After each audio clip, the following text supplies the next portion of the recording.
about a chair. She want to sit on a pillow or a chair? Claire, how does she feel? Pillow or a chair? Okay. I see, Colin, you got your ass right on the floor. Okay. Clarissa, you got your thing? You want to turn it on? It's on? Okay. All right. I've asked everybody that comes in here the same questions when they first come in. So you see, you're not alone. All right, I ask everybody something. Okay, what do you want to talk about tonight? Do you have any particular areas you want to discuss? Do you have anything new since you're relatively new? Do you want to discuss anything in particular or reflect on anything? You can't see the board from where you're at, I don't think, because we're going to use it a lot.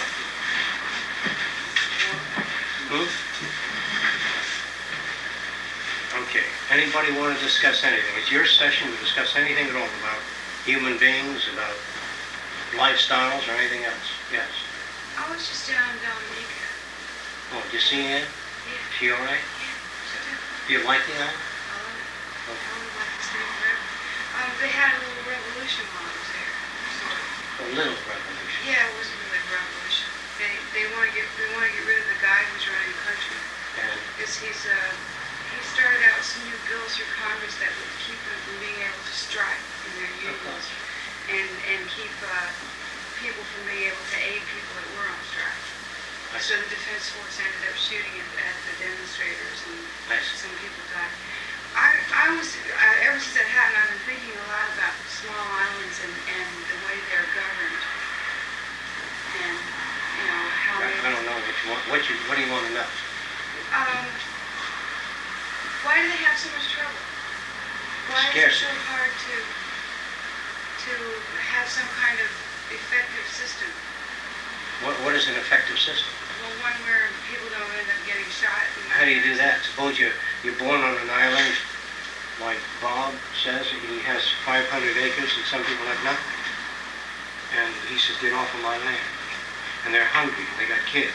They might steal for the kids, not for themselves. So it's already started where people own tremendous property.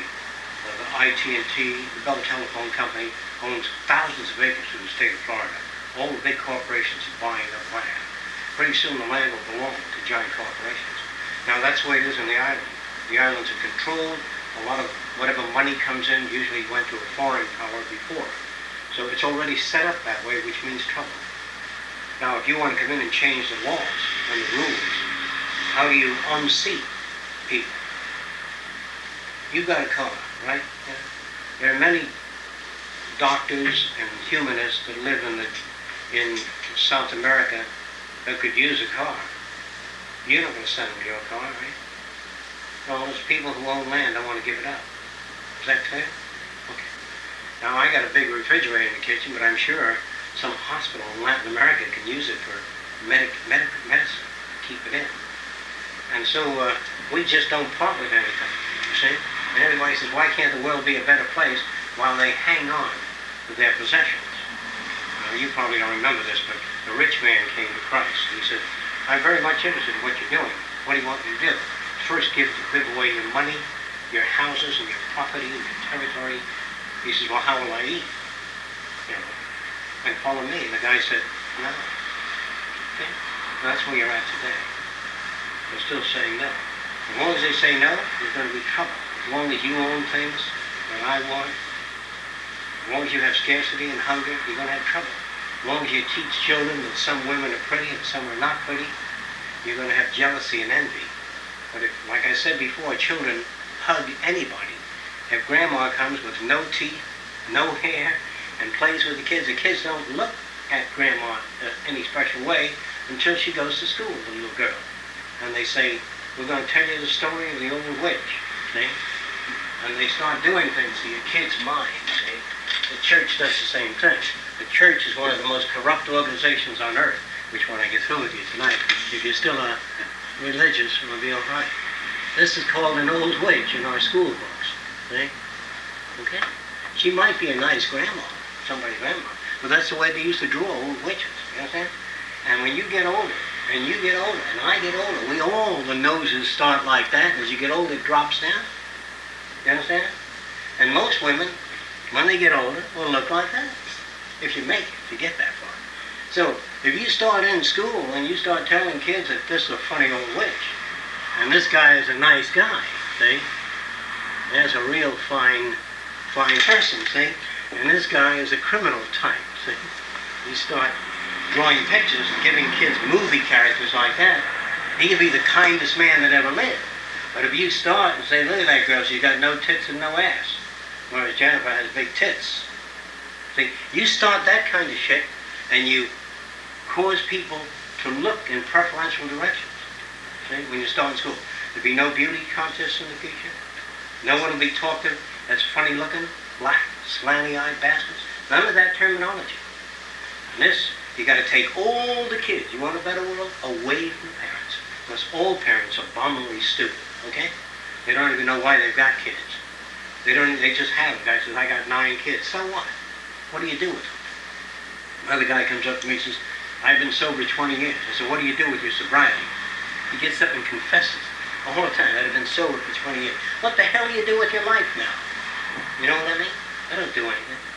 Well, I've been sober 20 years. Doesn't matter. I wish he goes back to drinking.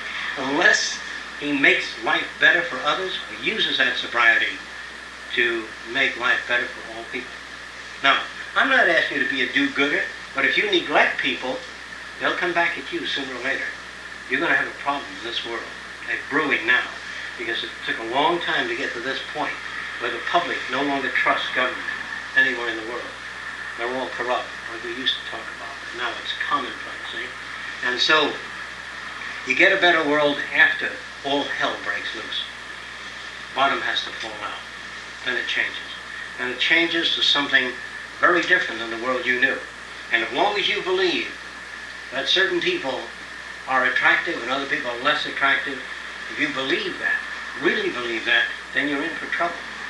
Because if you think that Marion's pretty, and you admire her prettiness, and a guy married you because you're pretty, if you're in an automobile accident, your face is gashed away, nose and all, teeth are broken, you know what I mean? If that's all the guy sees in you, brother and sister, you haven't got anything. You understand? But if you relate to a guy, well, share ideas, experiences on, that doesn't play much of a role. You understand? In the future, people will go with each other because they like each other. Ask the girl why she goes with a guy. I said, well, he's tall, he's good looking, and he takes me to dances and nightclubs. I said, well, I'll take you to dances and nightclubs. The idea is that that isn't enough. That's shit. That's the world you live in. It's ugly, vile, only because, not people are bad, they were brought up with erroneous points of view. In other words, if I were born, if I looked like this is a rear view. If I looked like that, oh yeah, I look a little bit like that. But if I looked like that, I'd be walking down the street and the kids would be running down and looking. Do you understand that? Look at that fat man, Mommy. That's what the kids would be saying. Now that's not natural. Because Mommy says in the movies, they show you pictures of big fat guys walking down the street and they make fun of them, you know. Big fat guy, when a fat guy laughs, the belly moves up and down, and they think fat people are jolly. They're just more moving when they laugh, you know, but they're not jolly. And the whole idea, the world that you've got in your head does not exist. I'll try to give you an idea of it. Some of you may not get it, some of you will get it. Let's talk about God for a short time. Assuming there is a God, created everything in the universe, every crawling and living thing, for time immemorial, and his brother gets sick. He goes over to God. He gets down on his knees, and God, my brother's sick. He's got the mumps. The creator of all life, all solar systems, doesn't have to be told that your brother's sick. You understand what I mean? If you knew Al Einstein, you wouldn't walk over and say, Einstein, 1 and 1 is 2. Shit. You don't tell God that your mother is sick, or your plants aren't growing too well, hasn't rained here for 40 days, how about a little rain? Who the hell are you? You the boss of the universe telling this, the greatest engineer that ever lived, to look after your fucking Uncle Harry? But these assholes don't even know how to believe in God. They're so dumb, they make God as dumb as they are. They wrote the book on God.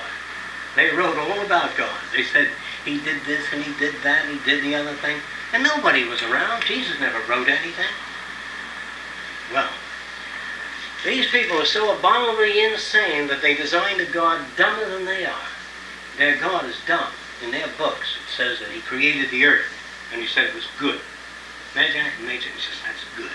Then he puts a man and a woman there, and they're very happy. Then he makes a snake. He's going to fuck around with these people. And the snake comes over and says to the young guy, the apples are quite good. Why don't you have one? The snakes used to walk upright, according to the Bible. You know that? Not according to me. And he says, eat this apple. It's very good. The guy was curious. The girl was curious. Go ahead, have a bite. Never know, what are you, narrow-minded? And who put the snake there to tempt these poor little children in the garden? God. You know what I mean? Okay. So, they ate the apple, and they got knowledge. And he chased him out of the garden. From that day on, he made him suffer. Now, if a guy murdered your little sister, he said, well, put the son of a bitch in jail for 25 years. Well, make it 20 years, you know? You don't damn a person eternally. This God, if you don't pray to him, eternal damnation. And he talks of love. God says, love thine enemy. When a man strikes you, turn the other cheek. When he pulls out your eye, say, it's all right, brother. You know, Christ. Now, here on earth, he creates this earth and he doesn't like it at all. And he creates floods and rains of snakes and all that. The most unforgiving son of a bitch that ever lived. There's no such person. It's made up by man. Now, why did man make up the God story? That's the whole thing. Why? Who made it up? Once there was a fat son of a bitch, a mean one, that owned thousands of acres. And he owned it because his father took it away from somebody else. And he had thousands of people living on those acres. And he said to these people, I was put here to rule over you. My God. See? And this guy lived in a great big house, castle, lots of rooms, thousands of them. And he said to the little people down in the valley, the greatest thing you can do is raise pigs and cows and bring me your finest wine and women. This guy had hundreds of wives. And he said God appointed him to rule over them. Now, he also found that a lot of his lamps were taken away. He had brass lamps and things outside of his building. And these little people used to steal things. So he appointed big, husky guys called guards. And they used to stand outside the place and keep the little people away. And one day, something interesting happened. A very little guy came up to see him. He said, I can keep these little people away from your castle, and you won't have to feed all those guards. He said, how do you do that? He said, watch. He took two clear glasses with what looked like water, and he mixed them together, and it turned black. I said, that was terrific. Now watch it. He took some fire and put it in his mouth. He said, I'm going down these little people, and I'm a magic man. I come from the one on high. And he did a couple of magic, put his hands in fire, put fire in his mouth, you know, all kinds of trickery. And the little people said, he must have power. Then he said, there's a guy up there. And if you steal, nobody's around. In the middle of the night, that guy, he can see you. If you're down in a cave, he can see you. So if you take something, you get a toothache, that's because you didn't behave right. And he scared the shit out of these people. And he built a building called a church.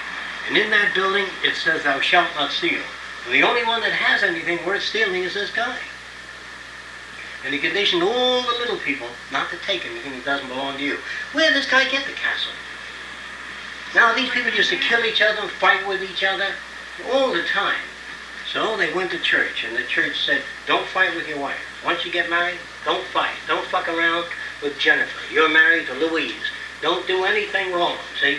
Because if you had a lot of little houses in the kingdom, and this guy was screwing this guy's wife, and this guy's wife was screwing that, they'd be fighting all the time. So they made the moral law, okay? But this guy, King Solomon, in the Bible, had 1,000 wives. There's nothing wrong with that, with King Solomon. See? But the schmuckery down here gets one wife. But if you're rich, you had 3 wives. So, what this guy did that owned the castle is he had these guys singing his song. And all these little people went to church, and they thought it was terribly wrong to steal. But they got tired. They go to church, they said, Jesus Christ, it didn't rain for 6 months, I'm starving, the plants aren't growing, a lot of bad things are happening. And they said, if there's a God, why do these bad things happen? And the priest said to these little people that you too will all live in a big castle and have a big house. And they said, when? He said, after you kick the bucket. When you die and they bury you, you go to heaven. There's no rent, no taxes, no jobs. You sing, you play the harp, you walk through the country, everybody is an angel. Oh, how are you? Happy to see you. No deception. Here? No. There. After you kick the bucket. And all these little people worked real hard, and they gave a little bit of their income to the church. I mean, sure, they couldn't leave the village. And the village paid them exactly a living wage, so they couldn't pack up and leave. You give them a bag of rice a day and a glass of water, and they can't afford to leave. And then, when this king had trouble with another king, he said, God called upon me to tell you to go to war to kill those bastards because they're no good. They all got black hair, and we have red hair. So you kill the black-haired people because they believe in another God, which is the phony God, the devil. Right? And all these assholes went to war. And when they came back, he said, don't kill each other. He needed it. Okay? So, the moral law is not real. It's made by man. God doesn't hang a pecker on a guy. So you make it go up like that before he's married. After he gets married, the pecker doesn't go up. It goes up all the time. No Bible written. It just starts true, and after you get married, God wouldn't hang a pecker on you before you got married. You understand what I mean? The gods that men make are so stupid. They are really insane. Let me show you how insane they are. There was another ignoramus that people admire called Moses. Long white beard, very ignorant man. He climbed a mountain one day, and the higher you climb on a mountain, the less air. And the less air, a tendency toward elation and high feeling occurs, sort of spiritual feelings. And he saw a burning bush, which we call St. Elmo's fire today. It's an electrostatic charge. And he looked at this burning bush, and he says, I am he that is. God said to Moses, you go down to this Pharaoh and you tell him to set your people free. And Moses thought that was a good idea. And the poor bastard climbed down the mountain, walked all the way over, and he talked to the Pharaoh. And he said, let my people go. And the Pharaoh said, no. And you know what Moses did? He went back up to the mountain, and he said to God, God could hear him in the valley too. But he climbed up this mountain. He was so dumb. God, if you were in a submarine or in a cave 1,000 miles, you don't have to climb up on a mountain. But this ignoramus climbed the mountain. He said no. He says, well, God said, you go right back and you tell him that if he doesn't set your people free, it's going to rain blood and snakes and frogs. Moses said, that's terrific. And he went back and he said to the Pharaoh, you going to let my people? And he made it rain snakes and frogs and all that. Then he said to the Pharaoh, now you going to let him go? Back up the mountain again. He said no. And God said the firstborn will die, every Egyptian, if he doesn't let the people go. And Moses thought that was a terrific idea, and he went back and he told the Pharaoh, said no. The poor bastard went back up the mountain. It took Moses a long time. And he said to God, why, after all these rains of blood and all that shit, why didn't the Pharaoh set the people free? And do you know what God said to him? Not according to me, according to the Bible. God said, the Pharaoh didn't set them free because I hardened his heart. First, the asshole says to Moses, go ahead and tell him if he doesn't do that. He was insane. So now, Jesus said, when a man strikes you, turn the other cheek. Love thine enemy. You know what that means? If a guy comes in and murders your mother, help him. Do the best you can. But when Jesus came into the temple and he saw the money changers, he didn't say, all right, you boys have to leave. We don't have any business transaction in the temple. He threw over his head and hit him with sticks and he chased him out. What an asshole. What contradictions. And when people read their Bible, they don't see any of that. Isn't that amazing? They don't see any of that. Now, Satan was once an angel. His name was Lucifer. He was God's right-hand angel, according to the Bible, not me. Okay? And one day, Lucifer, I don't know whether he smoked or not, but he was sitting around, he was looking at God, sitting up there on the throne, and he says, I'd like that, because in the Bible, you try to better yourself. Make something of yourself. Don't just stay at your particular position. So Lucifer said, geez, it'd be a nice thing, if I can get that seat up there. Trying to better himself. And God said, what are you trying to do there, you son of a bitch? And he said, from now on, you're going to hell. He said, gee, what am I going to do there?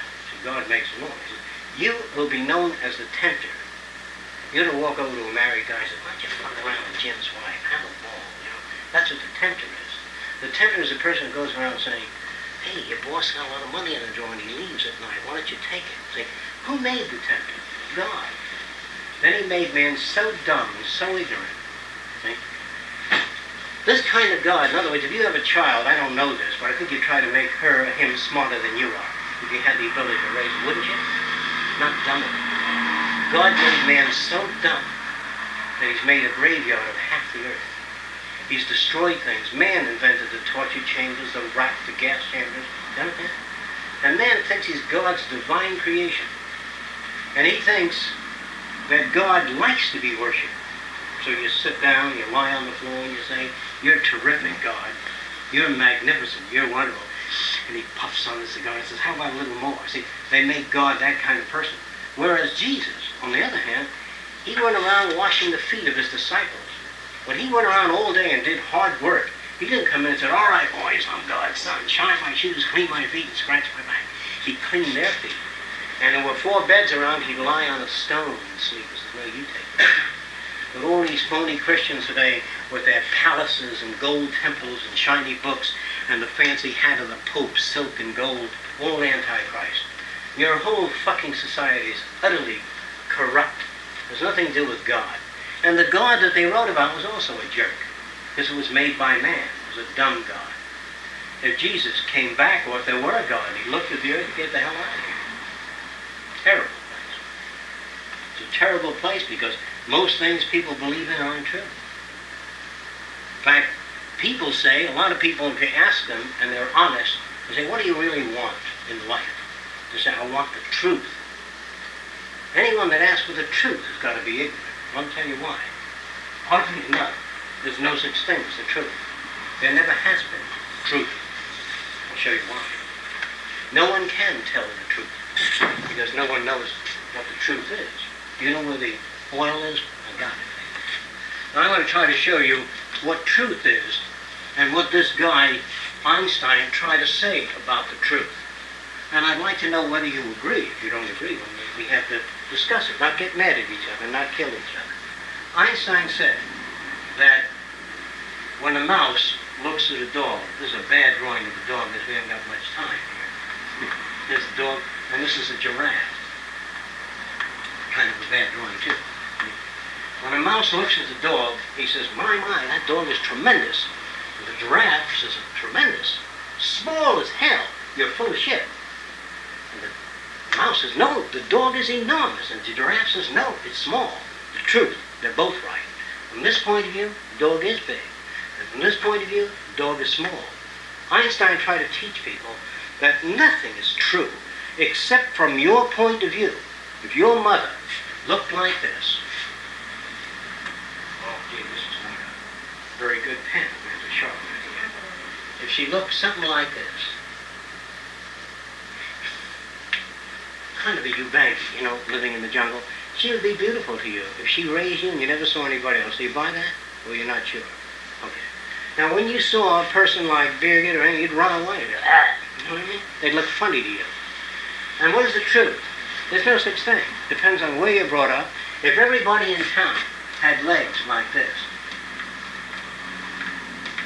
and you had straight legs, they say, why don't you go in for surgery? You look like a monkey. You understand? Truth is relative. That means relative to your point of view. The Christian is always looking for truth. Shows you how dumb he is. Because the Christian never read anything but the Bible, and everything in the Bible is full of shit. They're stories made up by man. There's nothing in there that makes any sense.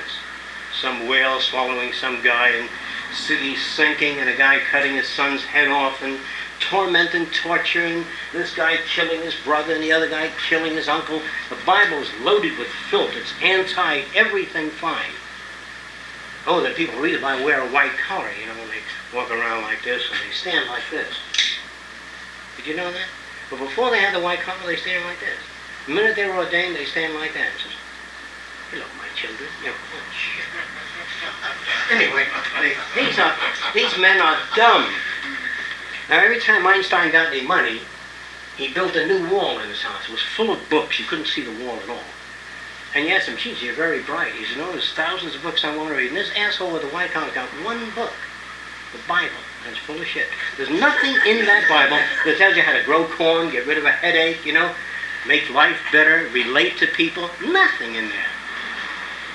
The man says, do unto others, you have others do unto you. Well, no king ever opened his gates and threw the locks out and invited everybody in. The church has a lock on its doors. Christian church wouldn't. Sometimes I meet a man, he says, I'm a Christian. I said, you were a Christian, you wouldn't have to tell me that. I could see it. I could see you giving your money to the poor. I could see it. People always walk and says, I'm a Christian. I said, do you live in a house? He said, yeah. Do you have locks on your door? He said, yeah. I said, I don't want to talk to you. Do you understand? Now, another bum that you've been brought up to respect is a lawyer. Lawyers are all bums and thieves because they represent, if you get to a lawyer first, before your wife does, he'll represent you. You understand? If she gets there, he'll represent her. If you're a big shot lawyer and I say, you get a conviction on that little son of a bitch and you got a big place in politics, so go get it, you know? And he gets up before the jury and says, I want to ask you one question. Were you there or weren't you there on December the 1st? Now let me explain the circumstances. No, yes or no. You know what I mean? So they are corrupt. They are false. All lawyers, not some lawyers. There are a couple that left a good mark. One is Clarence Darrow. I can hardly think of anyone else. Okay? So, the world you live in is no good. It's rotten to the core. Well, isn't the United States better than any other country? It has a greater capacity to produce goods and services. This is true. But all governments are corrupt. The communist government, the socialist government, the Vatican has bank holdings, lots of money. The church is corrupt. People who go to church are no better than people who don't go to church. When you go to big prisons, you'll see guys wearing crosses, you know, St. Christopher medals. There are some of them Christians, very few atheists in prison. Maybe they don't get the opportunity to get there. Now here is another thing about these animals, about relativity. Einstein said that if he took some metal and polished it real smooth with a buffing wheel, so it looks something like that leg down there, and you look at it, and scientists say, is it smooth? You say, it sure is. Then he puts it under a microscope, and he shows you the surface, and it looks like this. I think you know that. Under a microscope, what was thought to be smooth looks like that. And you say to the scientist, gee, it's really rough, isn't it? I thought it was smooth. And the scientist says, depends on your point of view. So that's what it looks like. The scientist says, no, let me put it under a more powerful microscope, and it looks like this. He says, my God, so that's what it really looks like. I said, no, you put it under a more powerful microscope, it looks like that. See? The guy said, what the hell does it really look like? It doesn't have any real look. Depends on your point of view. Now, let me tell you what a kind man is. If somebody, I don't know you, so I'm going to use you. If somebody threw you in a hole like that, and they put a board across, and everybody walked by and took a shit on you, you know what I mean? And then some old guy walked by, some old guy walked by, and he just couldn't do it, and he pissed on you. See? He would be a kind man, relative to what the other people do. There are no kind people. A kind man is a guy that has $100,000 in the bank, and he gives $2 to a poor family. See? Mark Twain once wrote about a kind man, and another guy, his name was Sholem Aleichem, sort of a Jewish Mark Twain. This is what he had to say. He said there was once a guy that was so miserly. He had millions of dollars, but he never parted with a nickel. He kept it all in the trunk. Then one day he got a lump in his throat, and he saw a starving family, and he gave him a dime. And Mark Twain said that all the angels danced for months, and they made great preparations when he died, and he went to heaven. But there was another guy, a very generous man. Every time he had $1, he gave it to the poor. When he got $25, he gave it to the poor. He never went to heaven, because Mark Twain said that this guy was naturally generous. But when a miser parts with a dime, what a tremendous thing that is. Okay? Now you got to think about that. That's what relativity is about. Relativity is about that kind of thing. No, relativity is about giving a kid a little candy lollipop. He says, oh, gee, that's great. But if that kid lived in a house where you gave him banana splits every day, you know, a big chocolate pie, and you gave him a lollipop, you just shove it up your ass. Because he doesn't look at that as an act of kindness. You understand what I mean? What is kindness?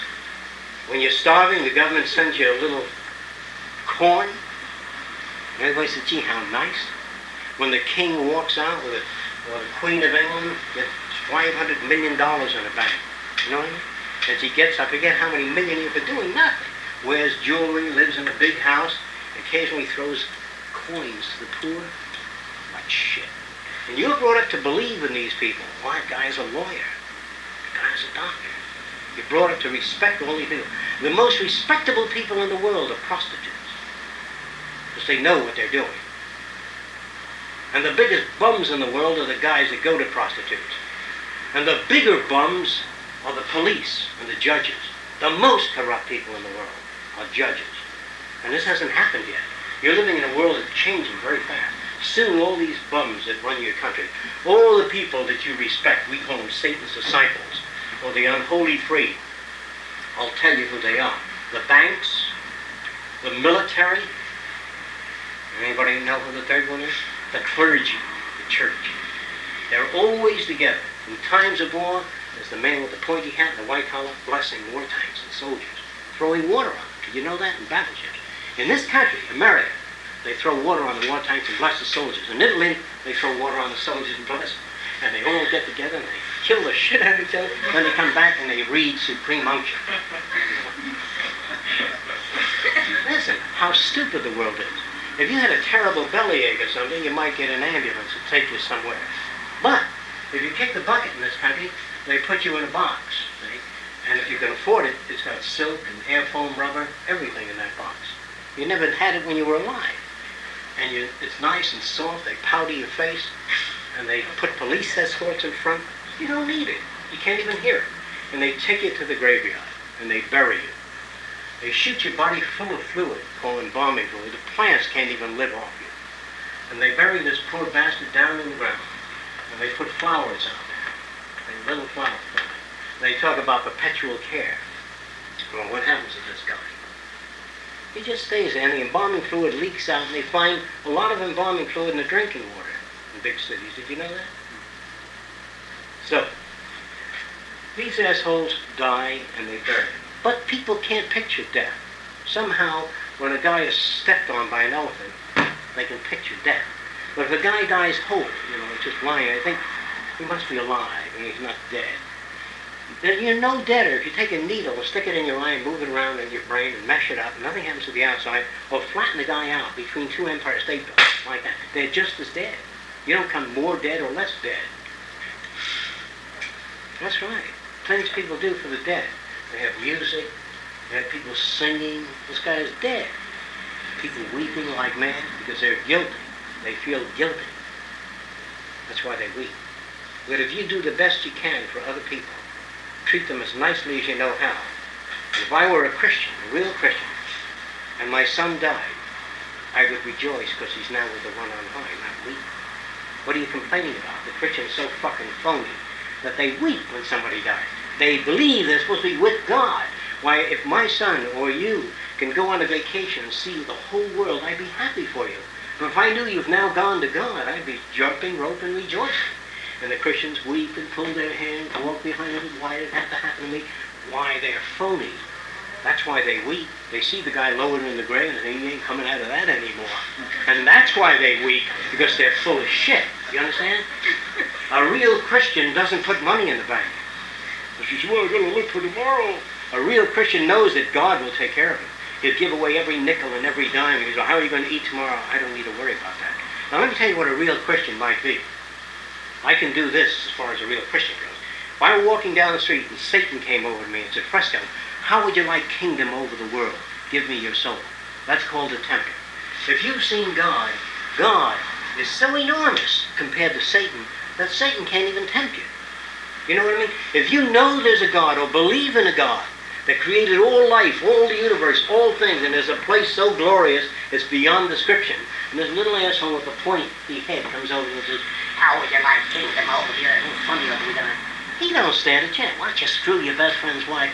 You don't say get lost. You don't even pay attention to them. With all these Christians who are always getting tempted into drinking, into fucking, into betting, and they always go back and say, I've been a bad boy. And they think they're going to meet with God. They can't even talk to Einstein. They're going to talk to God. God doesn't listen to horseshit. They're coming to God. What have these people got to say to God? I've been a good farmer, been growing corn for 3 years. Go fuck yourself. God is not interested in that kind of shit. God, the God that man made, is a sick God like man. And his kings and his presidents that he votes into power are as dumb as they are. So if you look outside this window, when you walk out of this room, you go right into bedlam. Most people are mentally ill because they were brought up that way. They don't have a pus pocket in their brain. They're brought up to be confused. The church doesn't want you to know anything. If you know things, then you can work your problems out. This way you come back and say, I got a problem. Now, sit down and tell me what your problem is. Well, my best friend's wife, she came to see me. He was out of town on a business trip, and we had a few drinks, and, well, I did something I shouldn't have done. I made love to her. Try not to do it again. The whole goddamn thing is so mixed up, so stupid. But if you said to a human being, and look, if you take a bunch of dogs, you can train these dogs to kill people. You understand that? The dogs become vicious attack dogs, if you want to bring them up that way. Or you can take the same kind of dogs and bring them up to help old ladies across the street, or help the blind. You know that. The way you bring them up. Now, if I bring up 3 or 4 kids in the slums, and one kid says, can I have a ice cream cone pop? You just shut your fucking mouth. Like that. If that kid's brought up in that kind of environment, what the hell are you drawing on my fucking papers for? The kid shoving around, kick around. That kid grows up and says, oh yeah, you ain't gonna get nothing for nothing. If you don't take it yourself, it'll mean nothing left for you. You know? That kid isn't at fault either. No matter what a person does, they're never at fault. So no one ever does anything wrong. They always do the right thing. If you were brought up by the headhunters of the Amazon as a baby, you say, we're cutting off Sam's head that ain't shrinking. You say, okay, when do we start? You know, you start shrinking the head. It's not wrong, that's where you're brought up. Then I bring you aside, I say, you know the cause of all the trouble in the world? It's the Dutchman, a big, dumb Dutchman, see? And this guy throws a bag of shit at the Dutchman. He was brought up to do that. Now, if I take this guy's baby and bring it up by an impoverished black family, just as a baby, your little baby went, hey man, what's going on there? You're going to talk just like that. That's the way the blacks talk, some of them, because they're brought up in that environment. And if I brought up his kid in Ireland, he said, well, I'm Irish, you know. If I took him as a baby. So the way anybody talks and what anybody does is absolutely correct for where they've been. Let me say it again. If you're brought up without warmth, without love, if your dad doesn't pick you up, tell you stories, play games with you, if your mother doesn't say, what is it, honey, that you'd like to do? Well, I'd like to go bicycling. She says, well, let's get a bicycle and go by. If she's your pal, you know, a real friend, then you love your mother. You love your mother, love your father. You love anybody that's lovable. The person doesn't have to go out and say, I got 9 yachts, a big house. You don't love that guy. You love his yachts and his house and what he can do for you. The future is a different kind of world. The world I'm talking about is the world you live in now. And so you have to learn, if you believe that there is a supreme being, which I'm sure that some people still believe that the supreme being would want you to do the things that bring about the brotherhood of man on earth. Not pray for it, do it. Don't pray for good corn crops. Dig and irrigate the ground. Put fertilizer in the ground, natural fertilizers. You know what I mean? Grow healthy food. Do the best you can to take care of life. But don't get down on your knees and say, give me a good crop next year, and go off in the woods and puff away on your cigar. You got to do it. God, give me healthy, happy children. Do it yourself. Here's what I mean by that. When you have a problem, walk over to your children, which I used to do. I say, I can't solve this problem. I can't get this part to fit in the machine right. I tell my little girl when she was 3 years old, she says, well, Daddy, you're putting it in the wrong way. Try it this way. And I do it the wrong way intentionally. I'll tell you why. I try to put this in a hole that's not shaped like this. I try to put it in this way, whereas the hole is shaped like the end. And I try to put, my daughter would say, no, you have to turn it this way. And I turn it this way. I said, no, that way. And put it in. I said, thanks a lot. The reason I did that is to invite the kids in. Not saying, well, listen, let Daddy show you how to do this. Let Daddy show you how to do that. And if you keep showing your kids how to do things, by the time they're 19, they can't make up their mind about anything. Because you told them the way it was. A healthy relationship, a scientist tries to teach people how to solve problems, how to deal with things. Now, I'm going to give you an idea of how to solve problems. If I'm walking down the street with my mother, and I'm going to use you for example, this isn't true what I'm saying. He yells, you goddamn cunt, you know, towards my mother. And he says to me, well, I beat the shit out of that. You don't beat the shit out of it, because if he did that, he must be troubled. Do you understand that? He's an angry person, very angry, if he did something like that. And he's troubled and he's suffering. And the reason he yelled at me is he wanted to take his aggravation out on me. Like if you had a bad day at the office, you know, and you come home and you kick the cat. You got him mad at the cat. It's just so much shit piles up that you hit anything. I've seen people take their radio and throw it on the floor when they get angry. So when a guy yells that at me, I figured he's ill, emotionally tired, upset. Does that make sense? Now, if he steps on my foot like that intentionally, I figured he's emotionally ill. Does that make sense? If he does it deliberately, he's emotionally ill. If he does it accidentally, he could help. So you don't have to forgive anybody. Who the hell are you to forgive anybody? You know, are you so great that everybody else is not? Look, suppose let me take a little bit about dogs so you understand human behavior better. Dogs and animals obey the same laws that humans do, only they're brought up under different circumstances. So I'm going to show you what we do with these dogs to help you understand humans better. Okay? Let's assume that I wanted dogs to do particular things. And I think I'll go back to the rats because it's always easier, or the pig, which is easier. I wanted these pigs to be immaculate. That's what I wanted. And I also know enough about animals and behavior to make them that way. And this is what I did. I set up an experiment called an immaculate pig. I put the pig in a bed, and the bed was covered with canvas like this, and it had a roller here and a roller there, and the pigs slept on this bed. He slept there because I fed him there occasionally. And right off this roller I had a big wheel. And pigs, when they get up in the morning and they're in a cage or a closed system, will get up and touch things and put their feet on. If they put their feet on this wheel, they'll turn it around. They'll do that anyway. And when they turn around, they change the bed sheet. Do you understand? They go under, and then it stopped. Now the pig got up, and what I did was I put a waste paper basket in the pig's pen, and so whenever there's dirty rags or paper, I wanted that pig to throw them in the waste basket so the place doesn't get dirty. Well, I don't know how to talk to a pig, but I know how to communicate with a pig. So this is what I did. I buried the waste paper basket in the ground, and this was a pig here, a little pig. I'll try to simplify it. See? Okay. I put a micro switch here. That's a little, very delicate electric switch, and I put a loose piece of paper here. And I knew that pig would bang into that paper sooner or later. He'd accidentally bang into it. When he banged into it, it fell in on this micro switch, which caused the food dispenser to dispense one pellet of food. But pigs, being dumb like dogs and people, don't get the message right away. So I set the paper back up again, and after the pig hit it about 20 times and went in the basket, he got the relationship. When this falls in, pellet of food is dispensed. So then I put paper all over the place. The pig threw it all in the basket, and he went under the food dispenser. And I gradually moved the food dispenser further and further away until it was in another room. So when the pig woke up in the morning, there was a bunch of paper and dirty old rags in the waste paper basket. And he picked up all that shit and threw it in the basket. You understand? Because he was brought up that way. And I made a little coat for that pig with a cross on it, a white, red cross on the pig.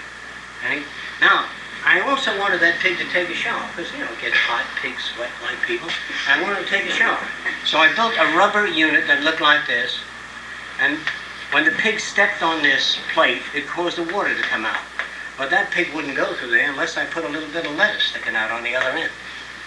So the pig stepped on that, went through, took a shower, ate the lettuce. There was never much lettuce, really a little bit, so he had to come back the other way and go through it again.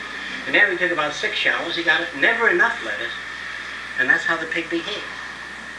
Finally, after all this experiment, I set it up with a guy named Keller Breland. And we set that up when a bunch of farmers came in. This is many years ago, over 33 years ago. And they were looking at this immaculate pig. They were all cleaning up everything. I had a lot of pigs all my life. I ain't never seen a pig like that before. You know, and that's the smartest pig I ever saw.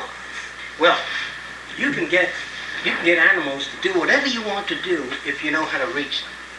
And they don't understand language. I've seen guys call their dog, come on in. The dog never comes. Be out there all the time. Then he'd have the dog, and he says, out, and the dog would run under here and over there, and they talk to their dogs all the time, nothing happens, just like people talk to each other. Okay? I'm going to give you the story. This is a true story I'm telling you about a man, an old German guy that had a chimpanzee. The fact that he was German has nothing to do with it. He worked at the North Miami Zoo. And I came to see him, and he used to raise monkeys and chimps. And he used to talk to them all the time. And one day, his chimp was up in the rafters here. And he was shaking the timbers. And the old German was sitting here in the chair, and he says, come down, you son of a bitch, you know, get out of the rafters, get out. And he was shaking the rafters completely. And he said, that son of a bitch. And I said, now what is it that you want? He said, I want that son of a bitch to come down. I said, well, here's how you get him down. Okay? Read your newspaper, and when he shakes the rifle, don't look up. He said, shake the rifle because he wants you to look up. That's why kids pull on the curtain. So when you stop doing that, it gets your attention. I want an ice cream cone. No. And they shake the curtain, kick the wall. And if they keep doing it and you get them an ice cream cone, that's why they do it. So I told him to stay there and read the newspaper. No matter how much he shakes, I could stay there. He was shaking and jumping up and down. Then it came down. And it came nearer. Put its arm on his leg. You understand? Then the next time I came to see this guy, it was 3 weeks later. It was raining to beat the man.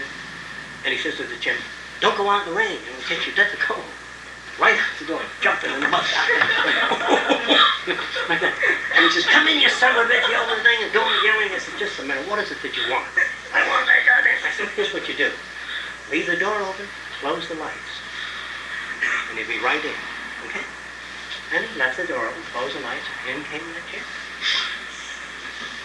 You see, people don't know this. But when children want something, when I raised my kid at least, I put him in the bedroom, and whenever they made a lot of noise, children make noise like that, people come in. So they become high noise level kids.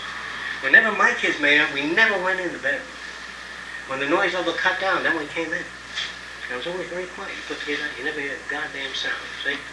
Now, interesting thing about it is, most people don't know how to raise kids. They won't even let you work on a Volkswagen unless you went to school for 2 years. And they let any asshole raise a human being, which is 10 million times more complicated than a Volkswagen. You can even service a jet engine, but you have to go to school for 10 years, you know? But a kid, much more complicated than any aerospace mechanism. They let any human raise a kid. Isn't that amazing? So here's what you do. Here's how you raise kids. Since you can't talk to children, I was going to start communicating with them early.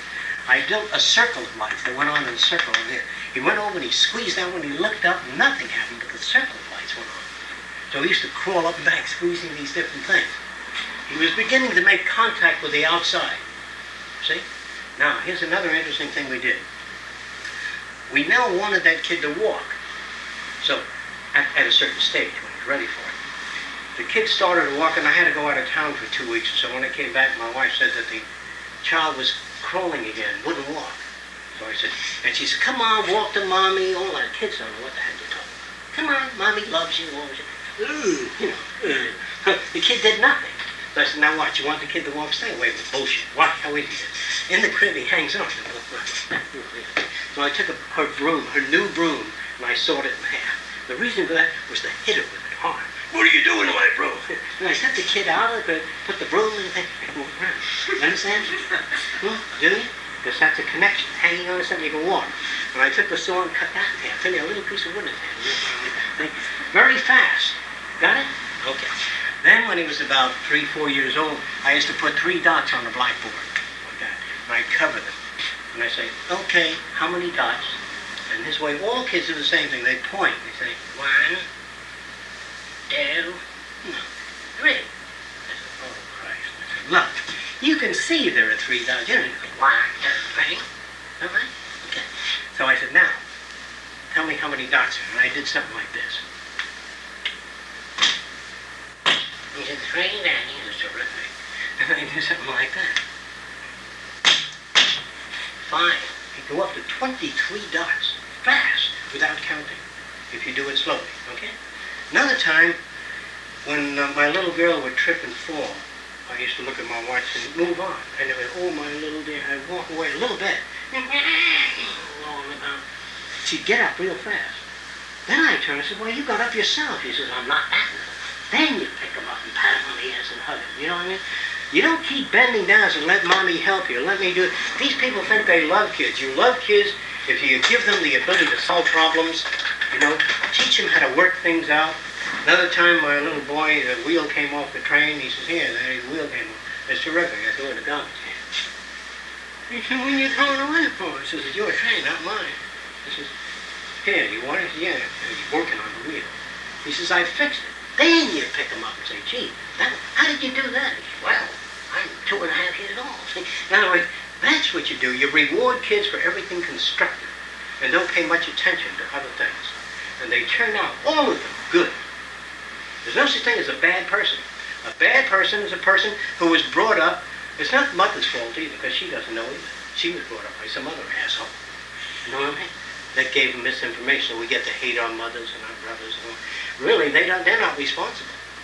So if a judge could see a movie of what shapes the behavior of a kid that stabbed an old man 25 times, if he could see the movie of that little kid kicked, thrown in a closet, beat the shit out of him, pinched, by humans, and by the time he's 19, he stabbed some old guy. If the judge could see the movie of the forces that did that, he'd say, my God, to the kid, how come you waited so long before you stabbed somebody, In other words, we don't know what drives people to certain things, but the Christian's always ready to judge somebody. Well, they did an awful thing, People in church, did you see the hat she was wearing? They are stupid beyond recall. And so I stay away from church because it's more like hell. There's very little love, warmth, except as a mask. Oh, Mrs. Jones, how are you? See, there are very few preachers that are smart enough to be good. So what happens is in this world, there are judges that put people in jail. And in modern universities, where they teach criminology, they have a new definition of a criminal, which is good. This new definition is about 15 years old. One who's caught. Isn't it terrific? So there's not a human being, like I said maybe before you got here, that most lawyers are corrupt, most judges are corrupt, politicians are corrupt. And once at a social meeting, I was talking about helping the poor and helping them go to school and they don't have the money to do things for people. And some woman got up and she said, well, you want to give people things for nothing. And I says, can I ask you some personal questions? She says, yeah. I said, I happen to know your husband. I happen to know he's wealthy. And you just married into that family. Just by marrying the son of a bitch, you got a car, a house, you don't have to work anymore. You got all that for nothing. Is that right? When you went to the university, did you pay for it or your dad? Well, my dad paid for it. I said, then you got that for nothing. Just by being born to the right father. But you don't want anybody else to get anything for nothing. You people that were born in America inherited the railways. They're all here. Automobiles are here. You didn't make the telephone. Just being born here, you got all that for nothing. But, in my day, we had covered wagons. We didn't have all the highways and all the things that are available. So I'm saying that we get a lot for nothing just being born here.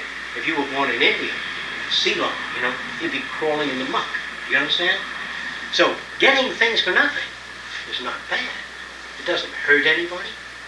And these people get up that are giant corporation owners and say, well, all these people want things for nothing. I said, when you die, are you going to leave your money to research or to your son and daughter?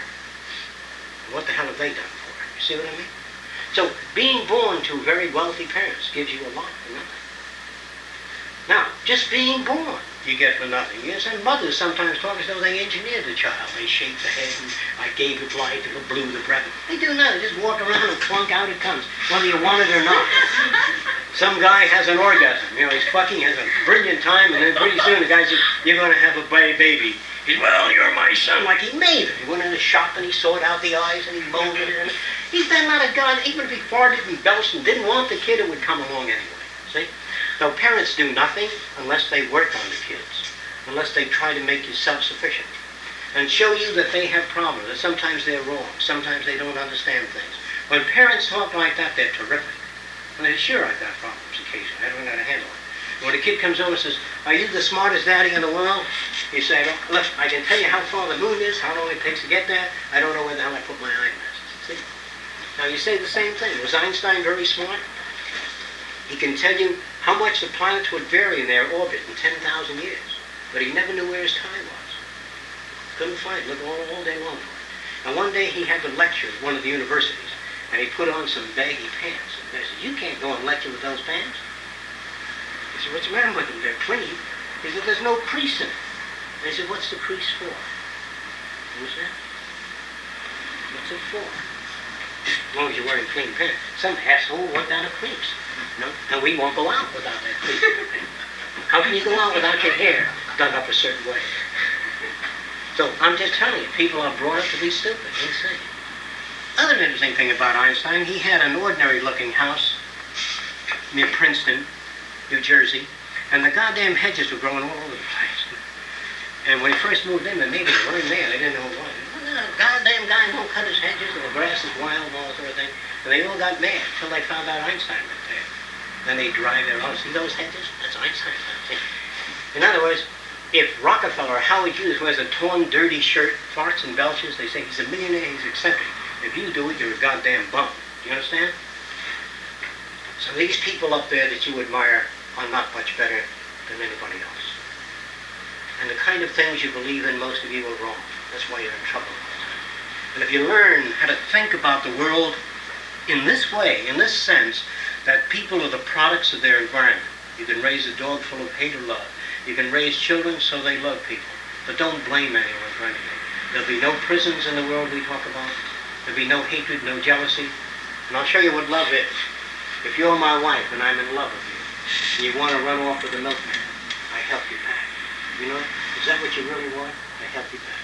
You goddamn two-timing son of a bitch. You go around and get a drink. I want to get a drink. There's no problem, Tommy. We get pissed off. Because if you want the milkman, it means that you don't want to relate to me. It must mean that, right?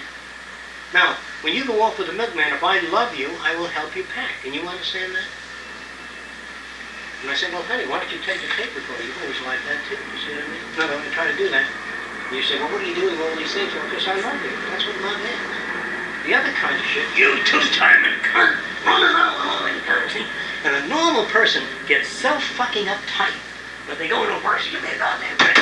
Drink that shit that knocks them out. They don't feel anything anymore. And a drunk is a terrific guy. He comes in and he says, move your ass to his wife. Move on. He can never say it sober. See? What the fuck are you doing? And he gets temporary relief. Let me tell you, if that guy that's so uptight didn't drink, he'd crash mentally. You know what I mean? So he goes to AA, and everybody gets up and confesses. I lost my home, I lost my car, and I lost my job. And I stopped drinking now. I've been sober 2 weeks. Another guy gets up and says, I lost my family. You get a bullshit, same old thing. And the only thing they have at AA is just a lot of people saying around with the same story. And they forgive each other. Normal people don't forgive. When a guy says, I'm through drinking, I've had it. I lost my home, I'm going to be sober. The guy takes him in the house. 3 days later, he's lying in bed, dead drunk. I said, I thought you said you're going to be sober. He doesn't understand that circumstances put the guy in the drinking position, see? So what we want to do is get people to understand that when you get uptight, this isn't true. I say, you've got to have 5 drinks. It softens him up. This guy never drinks. When he gets uptight, he gets ticked. And when she gets uptight, she don't drink and she don't get ticked. Her gut. That's ulcers, you know? When you get uptight, migraine. Oh, shit. So everybody's manifesting in different ways. See? So we're all fucked up. That's what I'm trying to think. But stop looking for the great thing, this wonderful person that's going to lead you through life. The only thing you can have is what you can give in a relationship. And the way things work out is always perfectly right. Meaning, here's what it means. It means that lions might jump on a zebra and eat it, and under those conditions, that's what they do. Now, in our lousy school books, they tell us that those are wild animals, and that's nature. That's the way instinct is. That's a lie. How many of you saw the movie Born Free? Can you raise your hand? A family raised a lion, and it wouldn't bite or hurt anybody. Remember that? Then they turned it loose, and a wild boar ran into it. Bam! The lion ran away. It wouldn't fight. There are no natural enemies. That you can bring up a deer, a lion, a bear together. If you feed them together, they don't fight with each other. But if you feed one dog, if you got 2 dogs, and you feed one dog, the other one gets angry. Jealousy is made by man. If I have 2 children, 2 little boys, or a boy and a little girl, and I pick up the little girl and says, you're the angel of the family. Little boy says, can you pick me up? I said, no, you're the older boy, you go out and play. Once I pick up the little girl and says, isn't she the pretty one? When the relatives come in, that makes jealousy in that baby. So whenever you have a kid, put the little boy on your lap and take the little girl on your lap and say, this is your little sister. You want to take care of her. Pick them both up. Never in the classroom say, you come to the head of the class, you've done very well, and you're the dummy. Once you do that, and the rest of the class laugh, he becomes antisocial, angry, you understand what I mean? We make people what they are. They are not naturally any way any more than animals are. Now one day they did a fantastic experiment. This is the conclusion. They took a deer, a wolf, a rabbit, everything, put them all in the same area, but the guy put a little high voltage unit on the rabbit. The rabbit came in for the first time, and the wolf went toward the rabbit, started sniffing, got a shock, jumped right out of the rabbit. It didn't affect the rabbit. Then the coyote came and sniffed and got a shot. The lion came and got a shot. Then they took the jacket off the rabbit. And all that little rabbit, a white one, walked through there, everything had run away from the lion. You understand that? There are no natural enemies, there are no murderers, there are no bad people. They're just terrible circumstances. And there's one passage in the Bible that very few people understand, which is useful. There but for the grace of God go I. Now here's what it means. The circumstances that put you in that situation could have put me in that situation had that situation occurred. The same kind of circumstance. That's what it means. And these assholes keep reading that Bible and know what the hell they're reading. They don't understand it. And so what I'm trying to tell you is that modern scientific approach, this kind of thing that I'm talking about, gives you a realistic picture of people. Because what you get from people is what they can give. That's the way they are. And if you can live with it, you live with it. If you can't live with it, don't call them names. If somebody hurts you in a bad way, you tell them that that kind of situation is painful to me in the way I was brought up. See? You tell them. And if they don't seem to respond, then you can't relate to them. You have to leave them. If you can't relate to people, you leave them. Don't call them motherfucking son of a bitch and no good shit. You know, don't do that. Just leave them if you can't relate to them. And try to be pleasant to most people. Even though you don't honestly agree with them, try to point out things that they don't understand. And you can take all kinds of people and change them without hurting them, without pain. You can raise children never to fight, never to hurt each other, without hanging signs on the wall. Do good, do right. You don't need any of that. And someday, the schools, all these schools, every one of them, Europe, will be closed down. Their methods are old, they're damaging, they don't work. Any question or disagreements? Well, we generally go for coffee at Lum's. If you want to join us, you're welcome to.